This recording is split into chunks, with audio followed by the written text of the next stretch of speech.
పూరి జగన్నాథుడి ఆలయంలో ప్రతిదీ రహస్యమే. ఆలయంలో ఏ మూలన ఏముందో ఎవ్వరికీ తెలియదు. ఈ టెంపుల్లో కొత్త విషయాలు వెలుగు చూస్తున్నాయి. నిన్న మొన్నటి వరకు రత్న భాండాగారంలో నాగబంధనం ఉందన్న వాదన నడిచింది.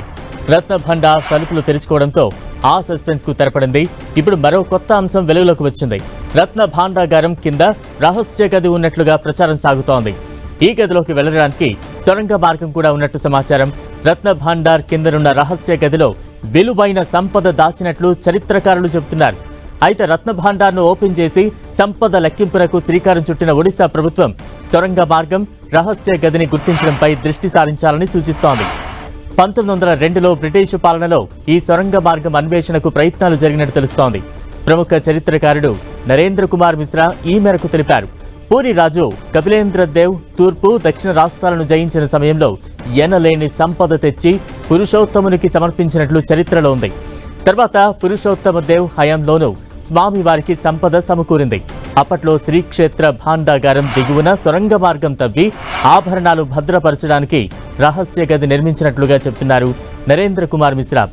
ఈ గదిలో 34 కిరీటాలు, రత్నాలు పొదిగిన స్వర్ణ సింహాసనాలు, మహాలక్ష్మికి సంబంధించిన వడ్డానాలు, కొలువు దేవతల పసిడి విగ్రహాలున్నట్టు తెలిపారు. ఈ సంపద వెలకట్టలేనిది.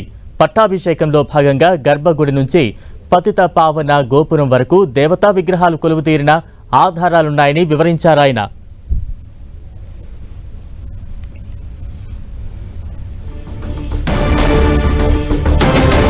ముస్లిం దండయాత్రల సమయంలో పలుమార్లు ఉత్కళ సామ్రాజ్యంపై దాడులు జరిగాయి.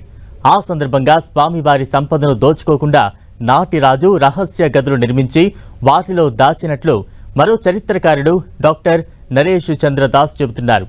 రహస్య గదిలో సంపద ఉందన్న ఆధారాల మేరకు 1902లో ఆంగ్ల పాలకులు సొరంగ మార్గం ద్వారా ఓ వ్యక్తిని లోపలికి పంపించారు. తర్వాత అతని ఆచూకీ తెలియలేదు. దీంతో ఆ ప్రయత్నం విరమించుకున్నారు. శంఖం ఆకృతిలో నిర్మించిన శ్రీక్షేత్రం ఆవరణలో రహస్య గదులు, మార్గాలు ఉన్నాయనడానికి ఆధారాలున్నా వాటిని ఎవరూ కనుగొనలేకపోయారని దాస్ అంటున్నారు.